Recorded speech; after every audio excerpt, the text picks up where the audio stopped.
Hi guys, I am back. Come here, you wanna get on camera? Come here. So I finished editing the video, I just haven't made an intro. So this is the intro. This is a story time of pretty much me and my boyfriend's year and a bit long relationship. Toxic relationship. Enjoy, because I sure as hell didn't.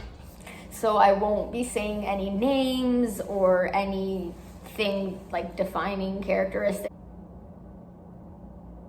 I never thought about doing something like this. It's just, sometimes I remember the things that like, it'll just come to me like, holy shit, I really let someone act that way to me, make me feel like this and this. So I just wanna, and I didn't know this shit was bad until I started saying it out loud, or till my friend told me, you know, Tulene, that's not normal. So I kind of just want to say the story, and hopefully not, but if you're in a relationship like that, maybe you'll know that shit, that's not I. That's not I. Okay, so we met when we were teenagers. We met at our workplace. I won't say where it is. I had a boyfriend at the time, but I was for some reason really into this person. I barely ever worked with him. We had different hours and stuff, but yeah, I was really into him. So while I was with my boyfriend, I started chilling with this person, which already is not good on my part. So we started chilling, and after a while I started realizing that if I don't try with this person, I think I'm gonna regret it. So I told my boyfriend at the time that I think I'll regret it if I don't try with this other person, because it felt like that was the right thing to do. And I know that's not something people want to hear, but I just don't like lying. I told him that, and then we broke up like soon after. We tried to stay friends. It was my fault that we weren't able to, because the guy I broke up with him for was very controlling. So I already knew my boyfriend, my soon-to-be boyfriend, because we weren't official yet, did drugs. That didn't bother me. He also at the time dealt drugs. That also didn't bother me. I won't say what he dealt. It was just more than weed. I used to help him, not help him, but I used to go on like deliveries with him and stuff like that.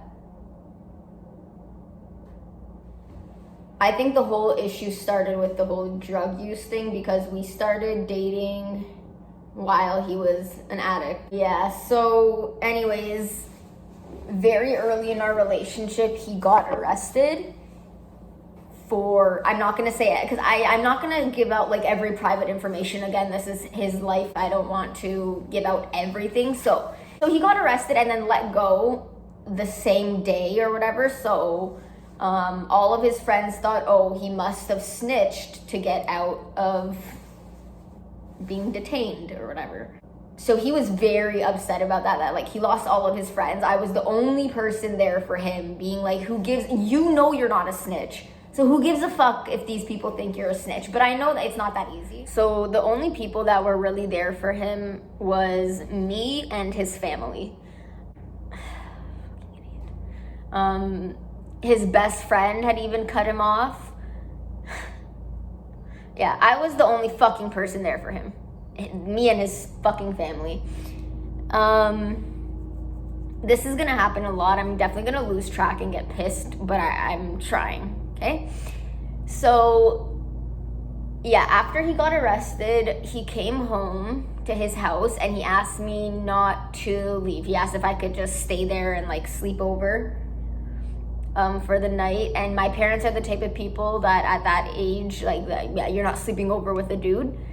So I would always lie about where I'm sleeping over. They would know where I'm sleeping over, but I mean, if you're not gonna let me, I'm gonna lie. So what do you want?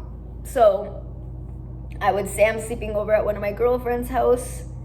And after that day, I pretty much never left his house. I stayed there, and that was like my new home. His parents were very welcoming. I loved his sister. I loved him, like, a lot at the time. I think we were only in a happy relationship for like 4 months. We dated for like a year after that, but things went to shit really fast. One of the first times I met his parents, he was really upset because someone threw out a big thing of his drugs, and that was a lot of money. So I was sitting on his bed, he got up and he kicked a hole in his wall and then ripped both closet doors out, like right beside me. And that's when his dad came in, I guess. I love his family still. Like, we all tried everything to help him stop, like even just to stop smoking weed. I stopped smoking weed. Whenever he would go to his friend's house, they would still be doing like harder drugs, and I'd be like, those aren't your real friends, dude. If they know you have to stop and they're doing shit, then those are not your real friends. Like, anyways, he would also do drugs at work, every day at work with his boss.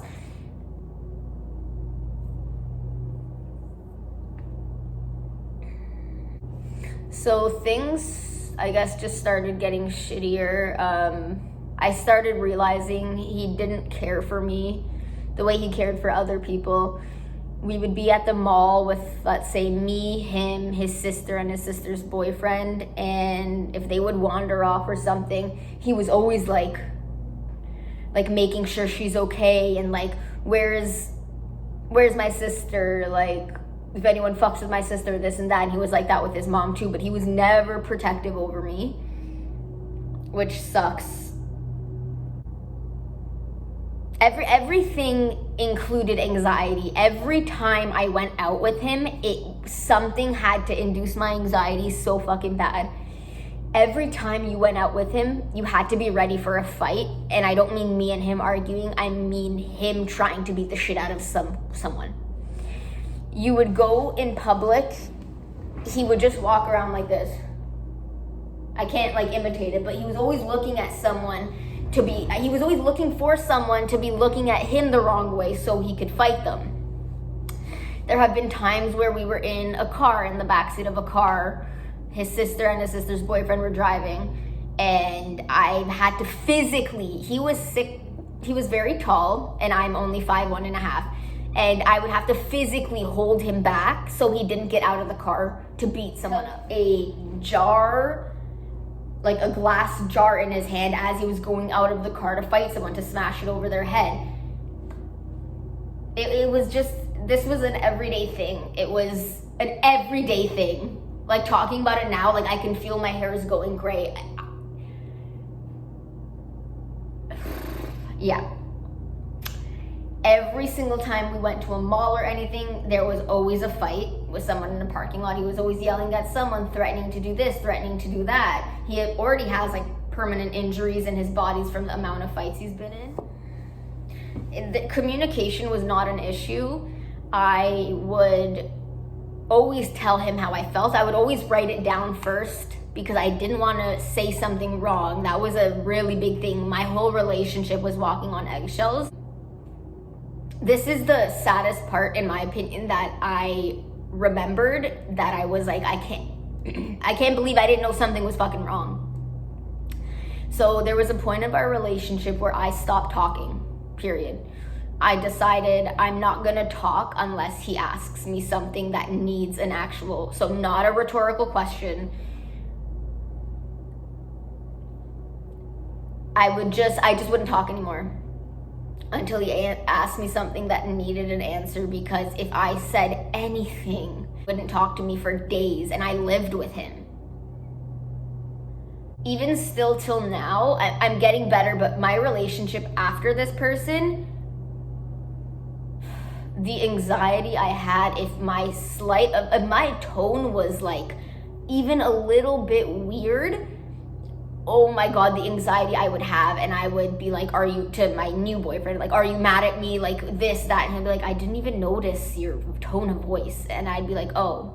And that's another time that I realized that, holy fuck, like I shouldn't be having this much anxiety for slightly changing the tone of my voice. I'm allowed to have a fucking attitude.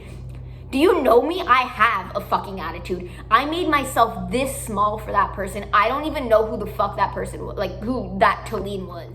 So my ex, the one who me and him broke up so I can try to pursue this fucker, we did try to stay friends. He had messaged me. He messages me like Merry Christmas and stuff. And my boyfriend would always get really mad to the point where I couldn't reply. There's some messages, like even just Merry Christmases, I'd have to delete right away. Another thing that I think is a horrible, terrible red flag that I, of course, didn't see is I was writing in my journal, and I made sure to write, this is not said my boyfriend's fault.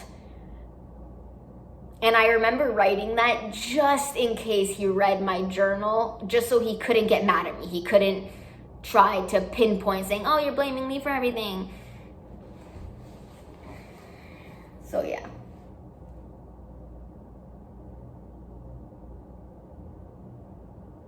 I'm very close with my parents. I stopped seeing my parents and they live 10 minutes away from me. I just felt like I couldn't be away from this person, even though they didn't love me. I just felt like I could not be away from this person. If I left, they might find something better. These what I'm saying right now, like these are embarrassing things for me because I feel like I'm a strong person, kind of me. So the fact that I let this happen is weird. But anyways, there was another occasion where it was our anniversary and I was in the stairwell crying because of some reason. We probably got into a fight or something. He looked at me, went downstairs and picked up his friend from the lobby, and they just came upstairs and started smoking weed, and I think the dude even slept over, and it was our anniversary. I was crying. Then I went in the room when it was just me and him while his friend was on the couch, and I got on my fucking knees. Like literally, I'm not joking, I got on my knees and begged him not to break up with me, and he just said, I don't know how much longer I can do this, even though he was the evil one, but whatever, that's okay. And I begged him, I said, please don't break up with me, I promise I'll change. And he said, I just don't know how much longer I can do this. And I cried and I cried, and I said, please, please, I promise.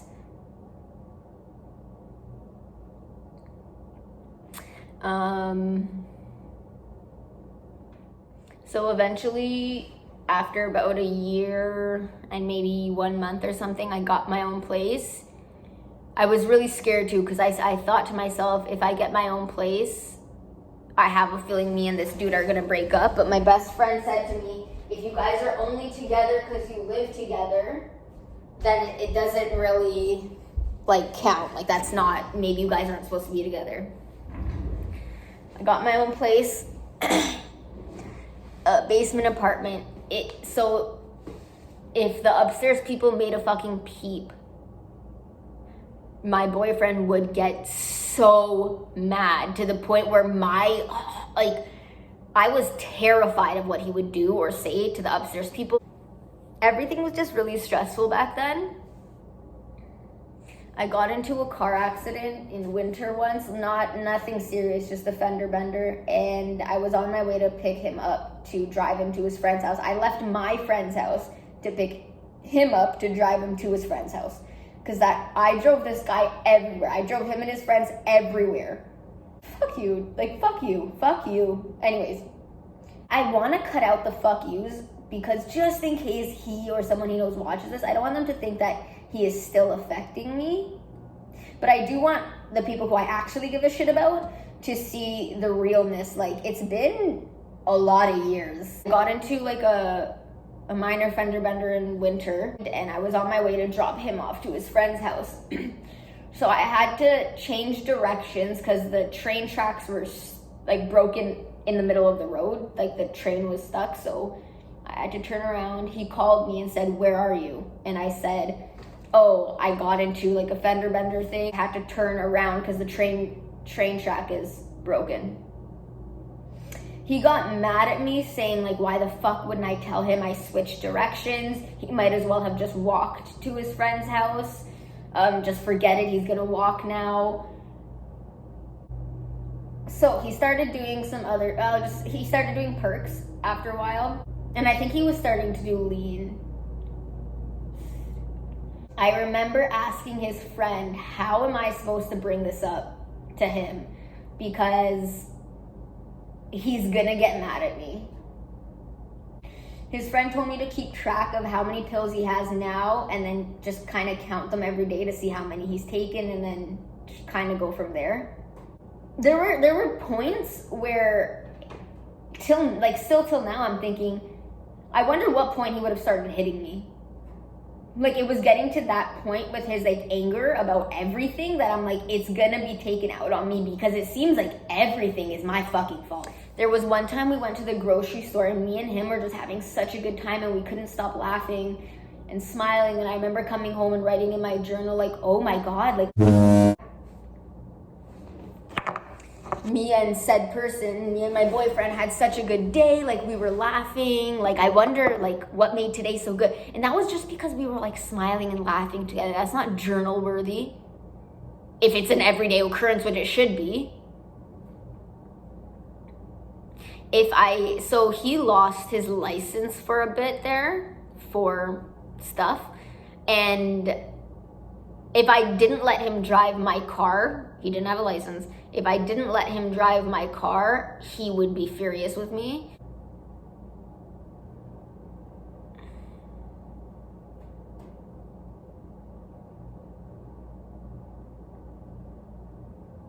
Still, like right now I'm thinking, what did I do wrong? But I didn't.